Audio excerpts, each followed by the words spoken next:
Ladies and gentlemen, good day, and welcome to the Jagsonpal Pharmaceuticals Ltd Q2 and H1 FY26 earnings conference call hosted by Go India Advisors LLP. As a reminder, all participant lines will be in the listen-only mode, and there will be an opportunity for you to ask questions after the presentation concludes. Should you need assistance during the conference call, please signal an operator by pressing star, then 0 on your touch-tone phone. Please note, this conference is being recorded. I now hand the conference over to Ms. Soumya. Thank you, and over to you, ma'am. Good day, everyone, and welcome to Q2 and H1 FY26 earnings Concall of Jagsonpal Pharmaceuticals Ltd. We have on call with us Manish Gupta, the Managing Director, Amrut Medhekar, the Chief Operating Officer, and Neerav Vora, the Chief Financial Officer. We must remind you that discussion on today's call may include certain forward-looking statements and must be therefore viewed in conjunction with the risks pertaining to the business. May I now request the management to take us through the financial and the business outlook, subsequent to which we will open the floor for Q&A. Thank you, and over to you, sir. Yes, thank you, Soumya, and good afternoon, everyone. Thank you for joining us today for this earnings call of Jagsonpal Pharmaceuticals Ltd. We are pleased to welcome you all as we share our company's progress, as also discuss our growth strategy. We appreciate your interest in JPL or Jagsonpal and your continued support as we navigate through this pivotal phase of our growth journey. I personally and we at Jagsonpal have always advocated the need for stronger regulations and oversight in manufacturing or for manufacturing in India, especially or specifically for India. I believe the recent unfortunate events of October have hopefully brought this to the forefront. Jagsonpal stands for over 5 decades of trust, quality, and excellence, a legacy built on strong brands, deep doctor relationships, and an unwavering focus on quality and trust. Our journey always has been about combining medical science with purpose-driven growth, and that commitment continues to define us. This quarter also marks the beginning of leadership strengthening with the appointment of Amrut Medhekar as Chief Operating Officer. Amrut comes in with over 30 years of experience in sales and marketing functions across flagship organizations such as Vocard, Zydus, Ranbaxy, and Torrent. We are also pleased to welcome Neerav Vora as our Chief Financial Officer, who brings in over 18 years of overall experience in finance and accounts across reputed organizations, including consultancy and Big Four. We are confident that this expanded leadership bandwidth will further strengthen Jagsonpal's growth and profitability engine. Now coming on to the business as well as the industry for this quarter, the Indian pharmaceutical market grew at an average of about 7.5% in Q2 FY26. This growth has been largely driven by price as also new product launches with negligible volume growth. Unfortunately, the therapies and the markets that we are generally present in Jagsonpal has grown much slower at 2.5% to 3% during the quarter.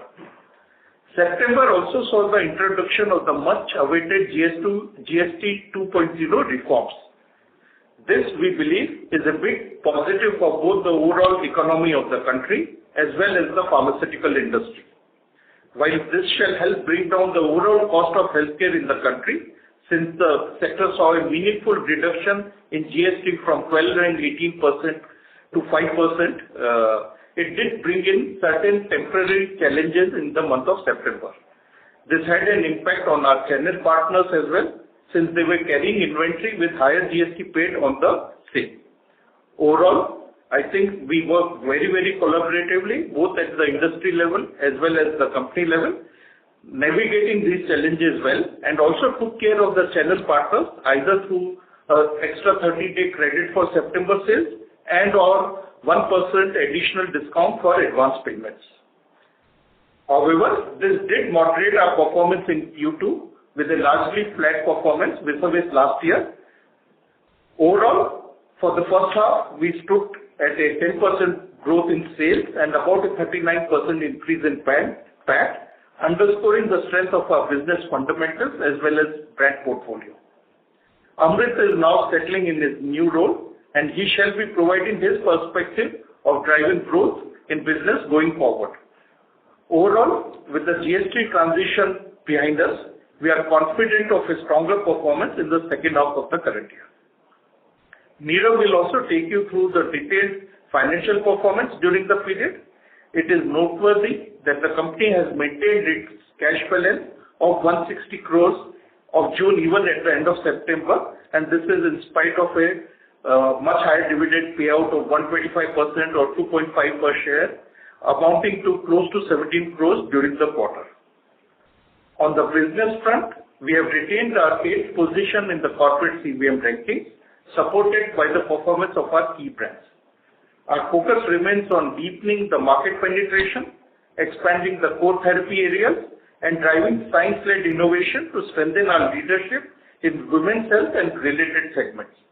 We continue to invest in upskilling our MRs in scientific engagement as also business enhancement through enhanced productivity. Beyond business, our CSR initiatives continue to reinforce Jagsonpal's legacy of trust and quality as we build a stronger and more responsible enterprise for the future. I now hand over to Amrit to share his first impressions in the company before Nirav dives deeper into the financial performance for the period. Over to you, Amrit. Thank you, Manish, and hello everyone. I'm delighted to be here and to be part of Jagsonpal's exciting growth journey. Having spent close to 3 decades in the pharma industry across organizations like Wockhardt, Zydus, and Vaxitorrent, and most recently as CEO at Akums, I've seen how strong brands, agile teams, and focused execution can truly transform businesses from good to great.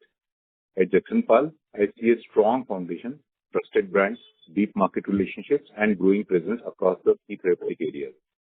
This opportunity ahead lies in scaling this platform with sharper execution, marketing excellence, and operational agility to unlock the company's full potential. I look forward to working closely with the team to accelerate this momentum, and from next time onwards, you will be seeing and hearing a lot more from me as we take this journey together.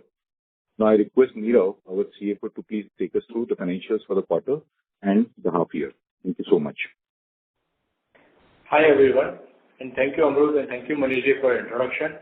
I would like to take a moment to express my gratitude to the entire Jagsonpal family for the warm welcome.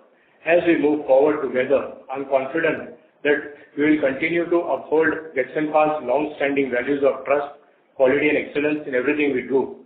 So coming on to the financials, the second quarter performance remained relatively steady with the revenue at INR 74.5 crore, reflecting a temporary moderation due to the GST transition. EBITDA for the quarter stood at INR 18.1 crore with a margin of 24.3%. Our PAT grew up by 10% year-on-year to INR 12.6 crore with a margin of close to 17%, up by 150 bps, underscoring the company's operational resilience and brand strength. For H1 FY26, the performance remained robust with revenue up by 10% year-on-year to INR 150 crore. EBITDA growing up by close to 9% year-on-year to INR 33.8 crores with a margin of 22.5% and PAT leading to INR 23.4 crores, posting a growth of 39% year-on-year with a margin of close to 16%, up by 320 bps. As already mentioned by Manish, we paid out the dividend of INR 16.7 crores in this quarter, reaffirming our commitment to deliver shareholder value. Even after the payout, we continue to maintain a strong cash position of INR 160.4 crores on our books. As we move ahead, our focus remains on sustaining profitable growth with prudent financial management, efficient capital allocation, and continued value creation for all stakeholders. That was it from our side, and we shall now open the floor for Q&A. Thank you. Thank you very much. We will now begin the question and answer session. Anyone who wishes to ask a question may press star and 1 on their touchtone telephone. If you wish to remove yourself from the question queue, you may press star and 2. Participants are requested to use handsets while asking a question. Ladies and gentlemen, we will wait for a while the question queue assembles.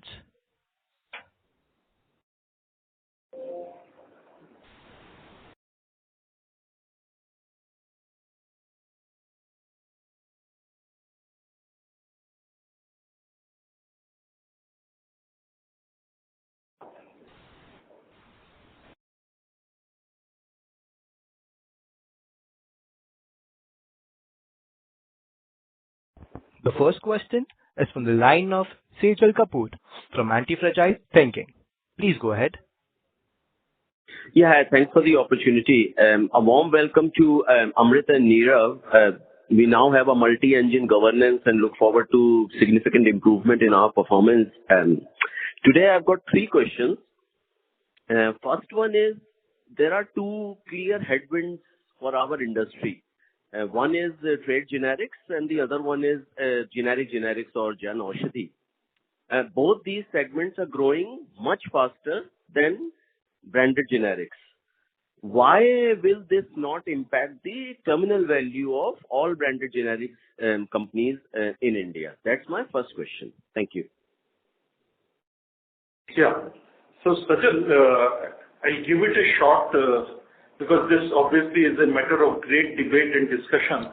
So we'll keep it short in this conversation and we can have a separate conversation again later on. I believe India is not one market but multiple markets. And so there is a place for trade generics. The customer base for trade generics is different. So also for Jan Aushadhi. I mean, so far nobody in India expected that likes of Manjura or Keytruda can become such big brands, which are patented products priced at par with global prices. So you have to see it, India is a multiple market. With due respect to trade generics and Jan Aushadhi, the entire aspect of quality needs to be looked into. As I also mentioned in my opening remarks, that's one area India needs to really focus on. Made in India for India. We are very good in manufacturing for outside India, but unfortunately, we do not have similar standards for India. And this is where I do believe more regulatory oversight will come in, and that will have its own impact on the price differential between trade generics and or Jan Aushadhi scheme versus the branded generics. So I don't have the right answer for you. I believe trade generics and Jan Aushadhi will stay. They will grow faster because we have a lot of bottom of pyramid to cover. But the growth of the branded generics, which is 7.5% to 8%, will not go away. That market is growing. That market will continue to grow. And as Indians aspire for better quality of life, so will people move from trade generics and Jan Aushadhi to branded generics. Does that partly answer you? Yeah. Yeah. That's helpful, Manish. We can take it offline and have a detailed conversation. And in the interest of the time, Manish, I'm sure you, Amrit, and Neerav as well, we appreciate the fact that there are only two drivers to create value in any business. One is the PAT growth and converting majority of that PAT into cash flows. And the second one is having a good enough ROCE. 20% plus, in my definition, is a good enough ROCE. So ROCE-wise, we are well ahead of where we should be, even including the cash on books. Excluding the cash, our ROCE is in a different orbit altogether. The challenge for our business is clearly the PAT growth. We are converting all of the PAT into operating cash flow, so that's not a problem. Now, if I look at the industry, Manish, Torrent Pharma bought many companies and integrated them successfully. And to my knowledge, neither Curatio nor JB Pharma acquisitions were bought at a low price to sales. Both were premium acquisitions. And there were many who criticized Torrent Pharma for paying top dollars for those acquisitions. But we have seen, how good their execution is in buying good quality assets, paying good money for those assets, and then integrating them. Now, given the fact that our cash is 160 crores as on today, and this will only increase quarter over quarter, do you think we should be a little more aggressive in our inorganic activities? Right, and maybe there may be some disconnect here as well between us. Clearly, we need to be more aggressive. However, while I fully appreciate Torrent's capability in integration management, I don't think we are, as an organization, that capable or mature. Okay, and I don't think Torrent's capability has been replicated by anybody else in this country. So it is kudos to Torrent on the way they have created value out of expensive acquisitions. I will definitely expect Jagsonpal to be more aggressive, but certainly it is not feasible for us to be as aggressive as Torrent in terms of the value that they pay. Because we have to also bear in mind, we cannot afford a big mistake. Unlike Torrent and all, whose scale is so different now, that a small mistake will not cost them the company. In our case, we are not big enough to take a big mistake. Does that answer? That's appreciated. Yeah. Finally, sorry, one second. But you will see us a little more aggressive in this regard compared to what we have been in the past. Sure. Look forward to that, Manish. And finally, in the interest of the time, what is the near-term plan for our per capita or MR productivity? Because I think that's one variable, and I know you have spoken a lot about this. You acknowledge the fact that our MR productivity is today way below where it should be for the kind of business Jagsonpal Pharma is. And I know Amrit is joined the team, so now we have a double engine Sarkar, and hopefully, we will work on that metric of per capita or MR productivity. How, what should be the reasonable expectations from our side as a shareholder that, look, this is the kind of road ahead for MR productivity, and how can we track the performance on that metric, please? So I'll give you a little of my perspective as a equal shareholder as well, and I'll have Amrit dive in further in this. But see, this is an area of weakness and also strength in a way for Jagsonpal. Our profitability is where it is in spite of low MR productivity. So therefore, as the sales grow faster than the marketplace, the accretive value creation or profitability impact will be much higher for us vis-a-vis growth which would have come from enhanced MR numbers. So that's the way I look at it. For us, the fixed costs are already there. We are working on various initiatives to increase our MR productivity. I must admit that so far we have not been able to display outcomes in that, and I believe Amrit's joining us will give us that last missing link that we are kind of losing out in terms of getting it right. Amrit, would you like to add anything on this? Yes, thank you, Manish, and thank you, Sajal, for asking this question, and I did expect this question to come.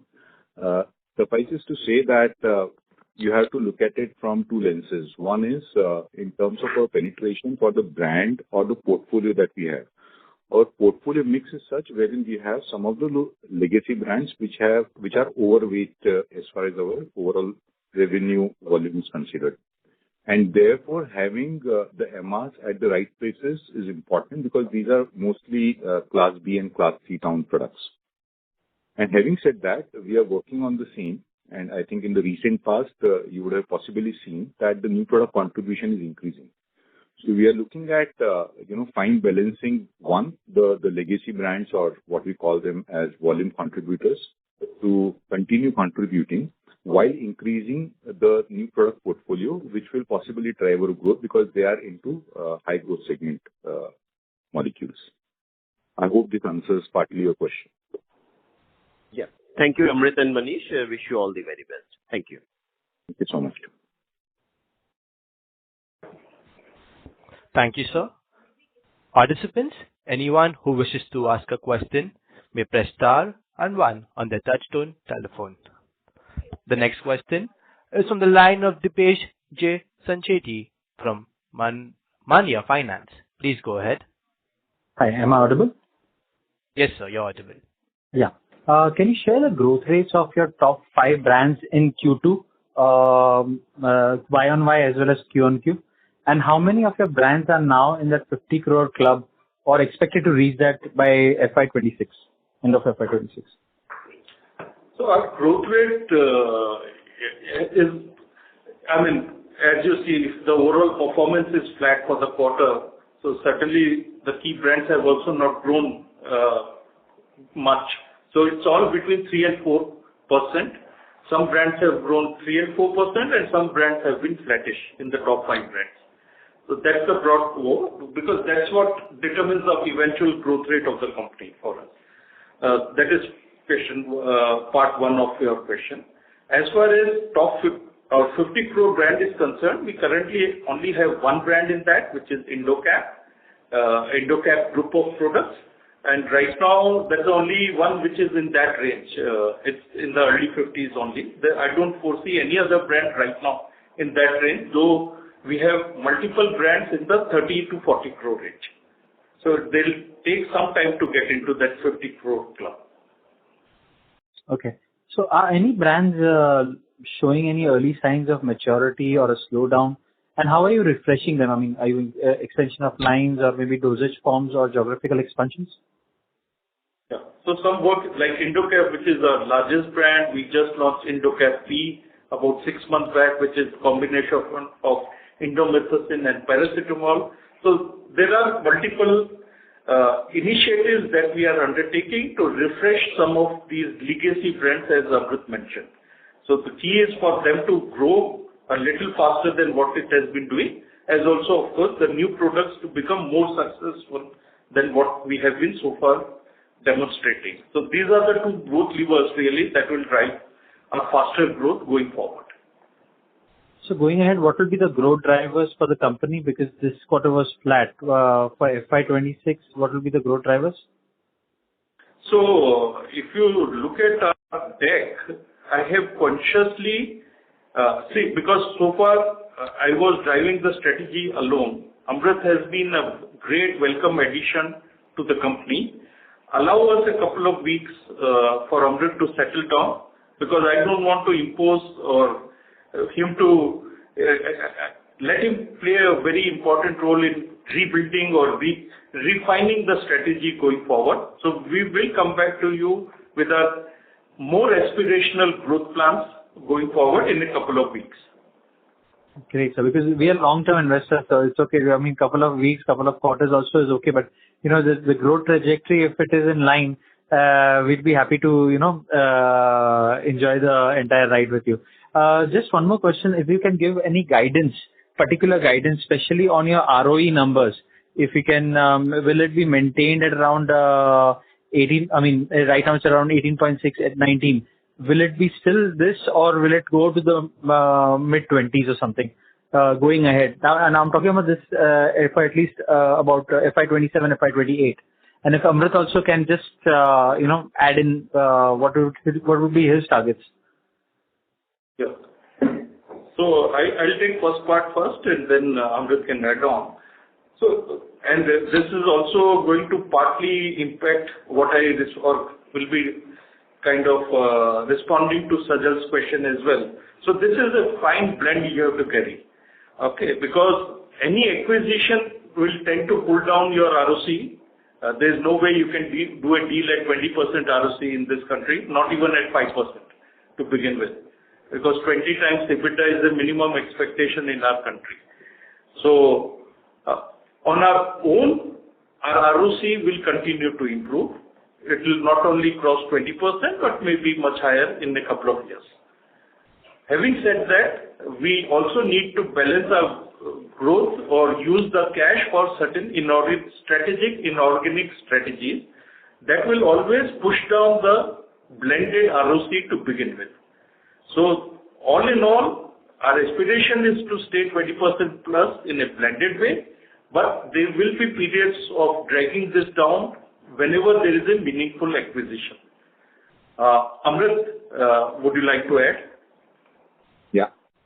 So as guided by Manishji, I think we'll be looking at that higher double digit in terms of growth. But coming to your second part of the question in terms of brands, we do see some green shoots in the new products that had been launched in the past, and we are also looking at the product life cycle management, some of the power brands or what we call them as a pillar brand, which contribute heavily. So we are looking at that product life cycle management, and which hopefully will translate into much higher yields per MR.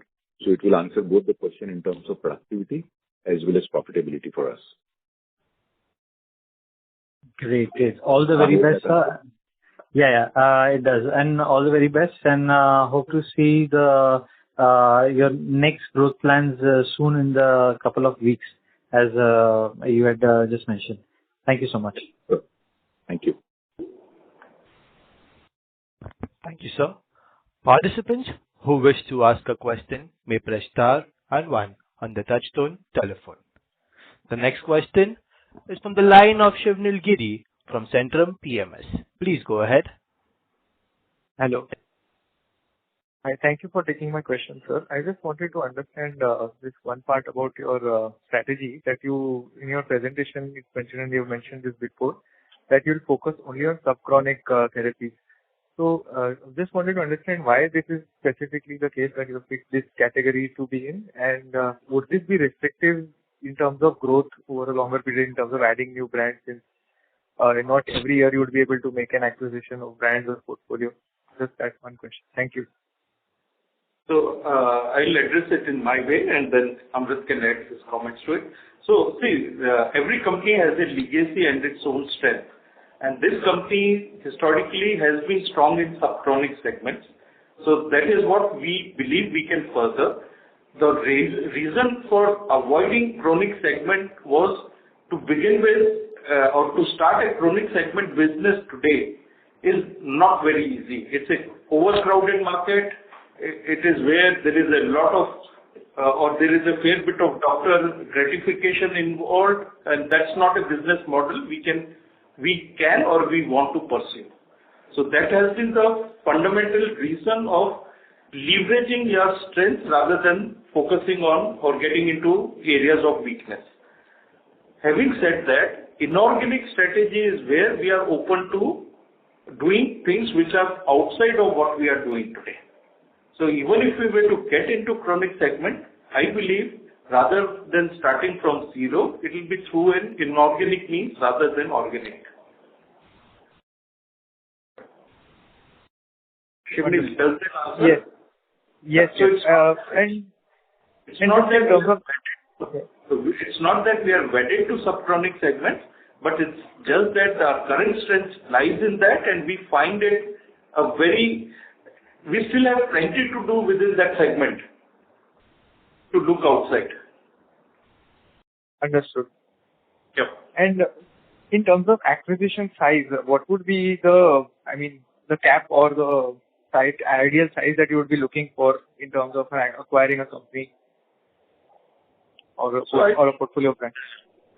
So I don't think there is any, obviously we can't do the big deals that Torrent can do.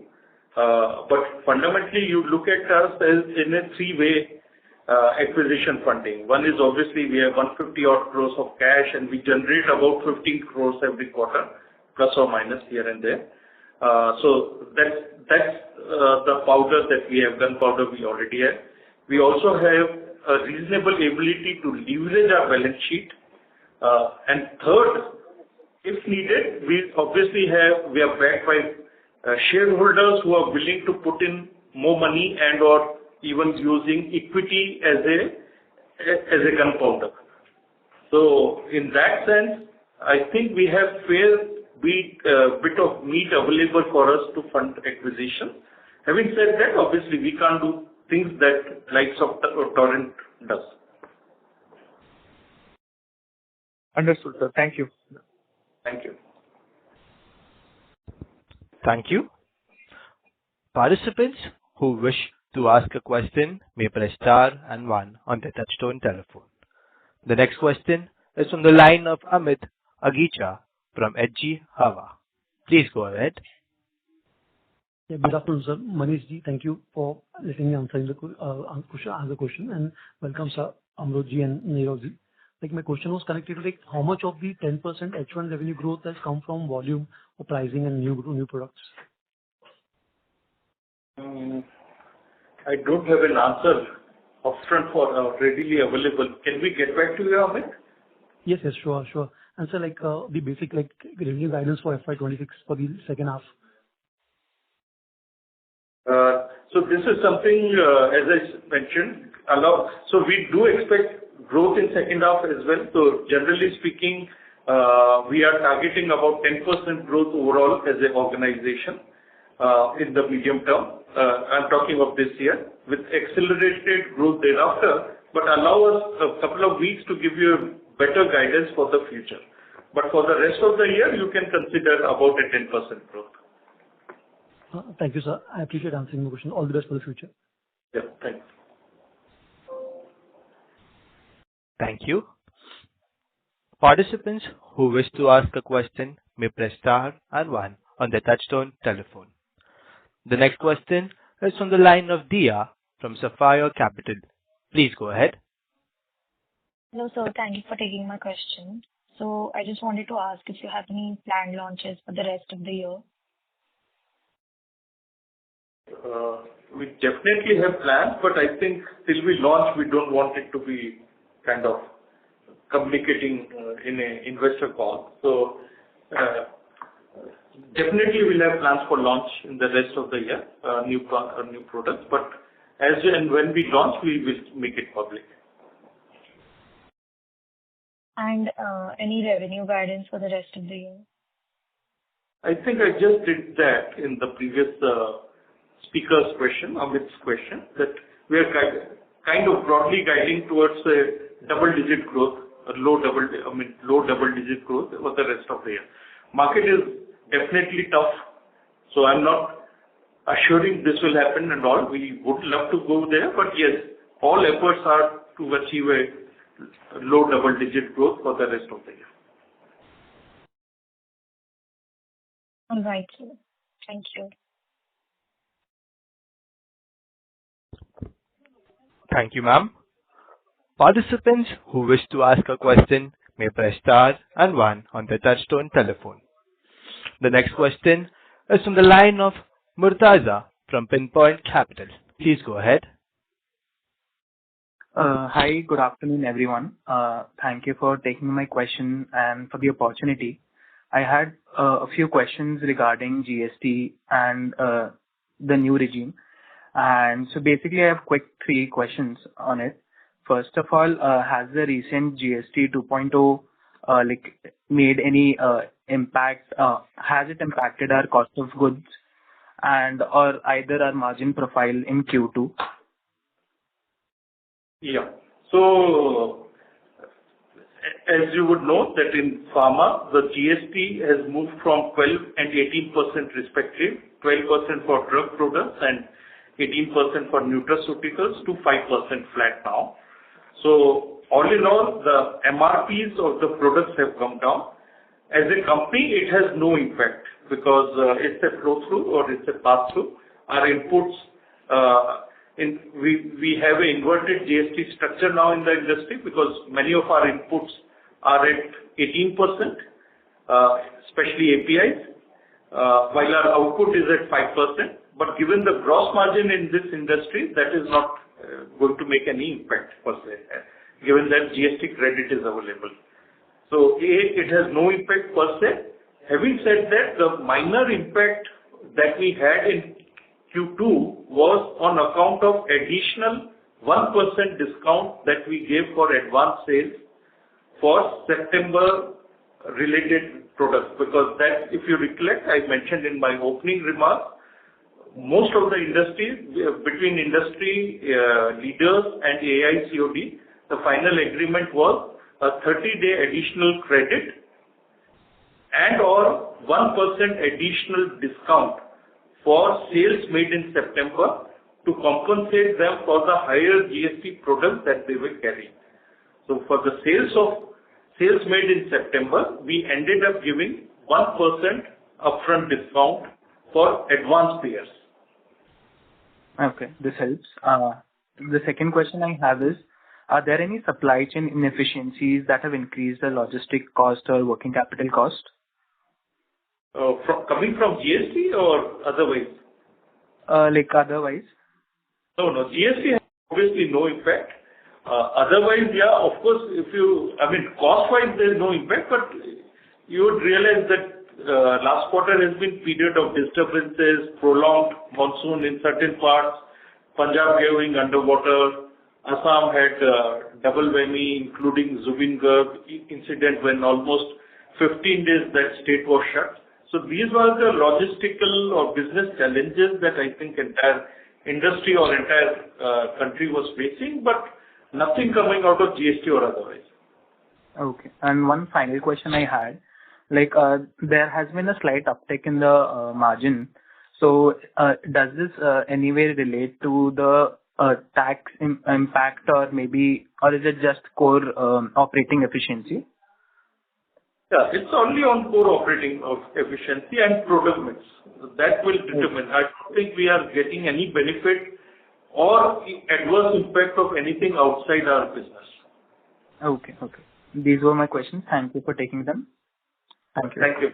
Thank you, Murthy. Thank you. Participants who wish to ask a question may press star and 1 on the touchtone telephone. The next question is from the line of Athar Syed from Smart Sync Services. Please go ahead.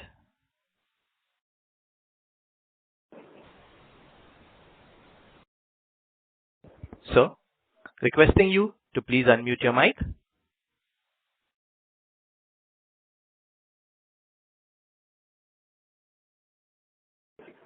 Sir Athar Syed, requesting you to please unmute.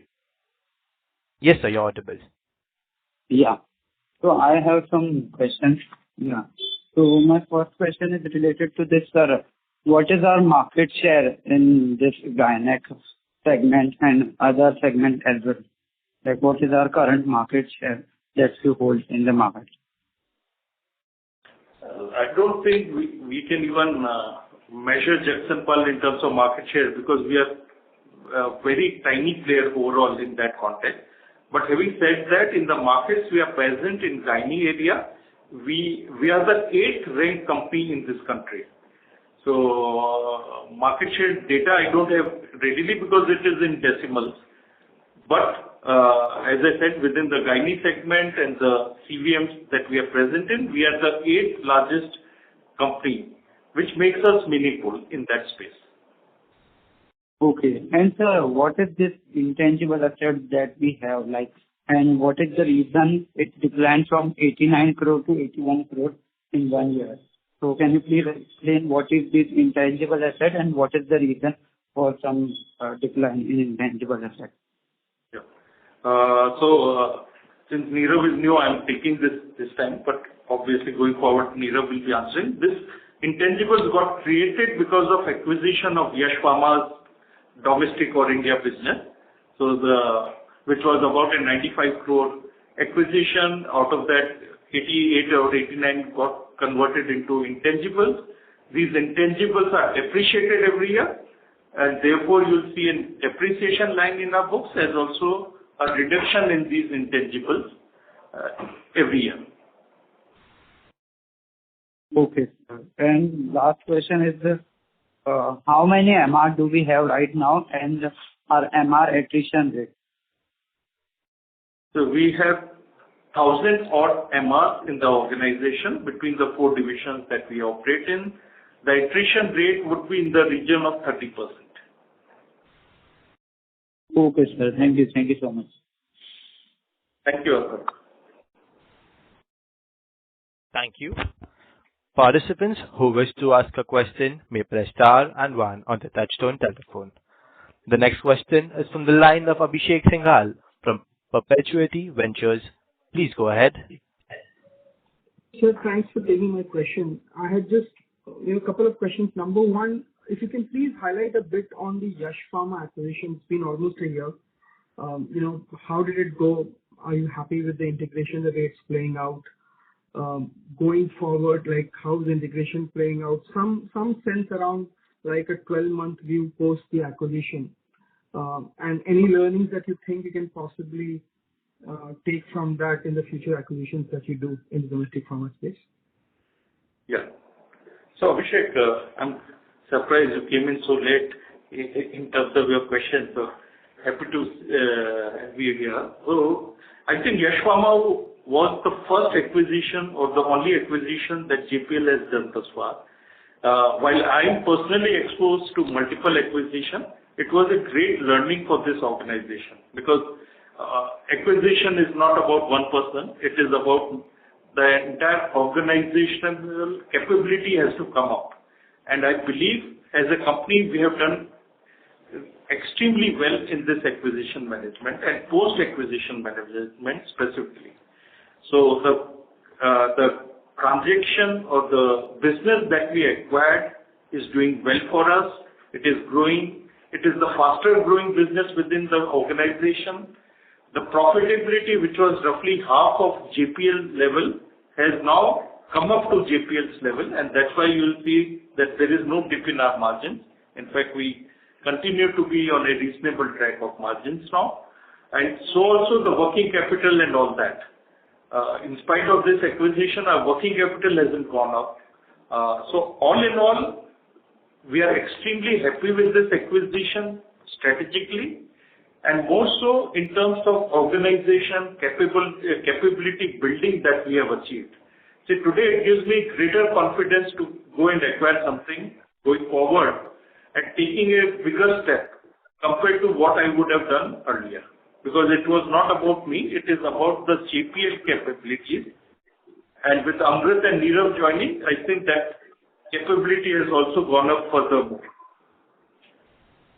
And sir, is the gross margin now for Yash Pharma in line with what you had anticipated? Like, because earlier you were talking about the fact that we have to get the back end sorted out here to some extent to get the synergies in place.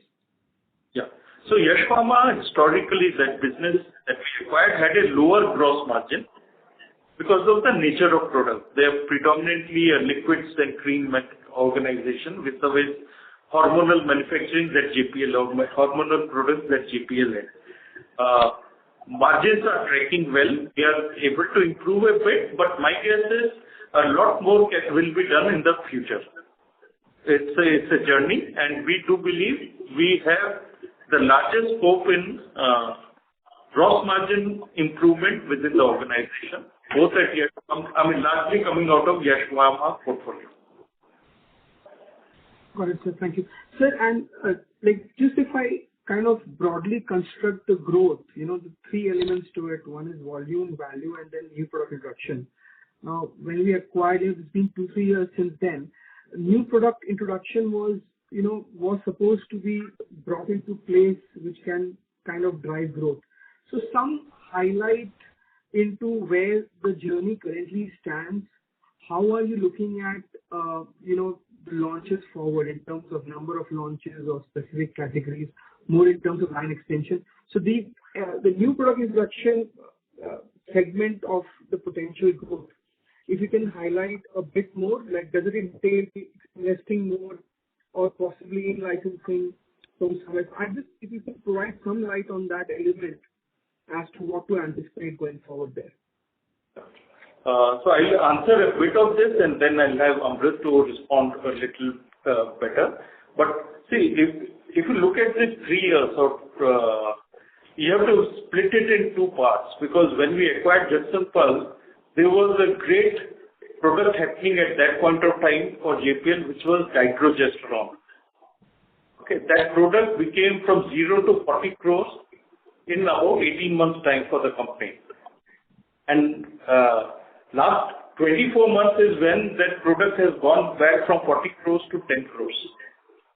So what has happened is, while overall our growth is lower, or what you see as growth for last 2 years is lower, a lot of it is because of the significant underperformance, which is strategic by us.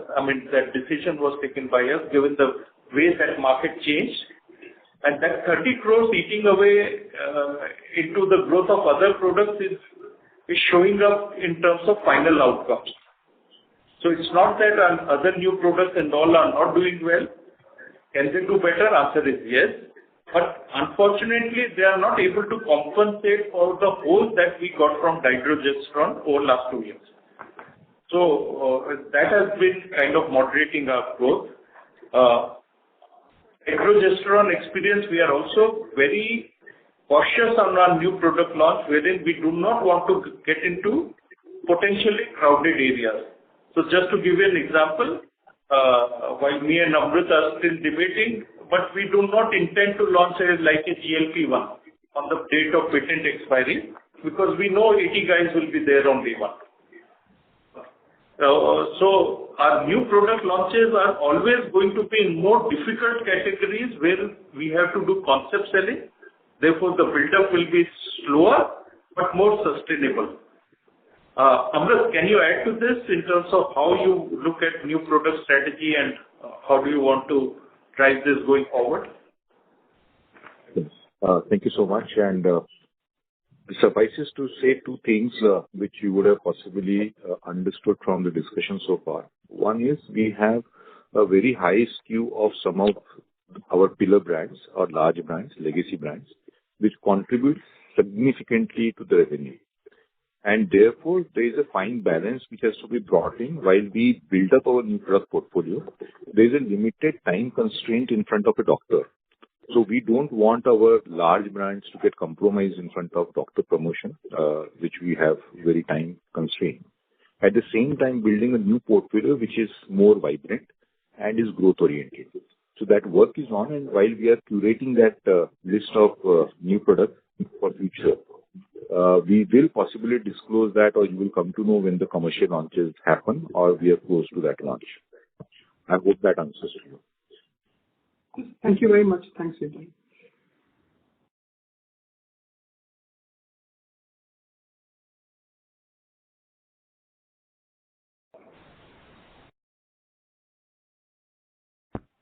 Thank you. Participants who wish to ask a question may press star and one on the touchtone telephone.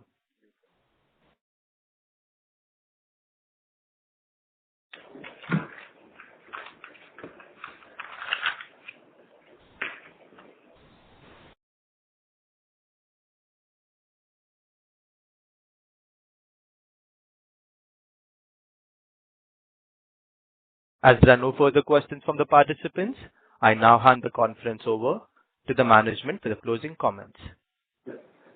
Thank you all participants for your valuable questions and engagement today. We appreciate your interest in GPL.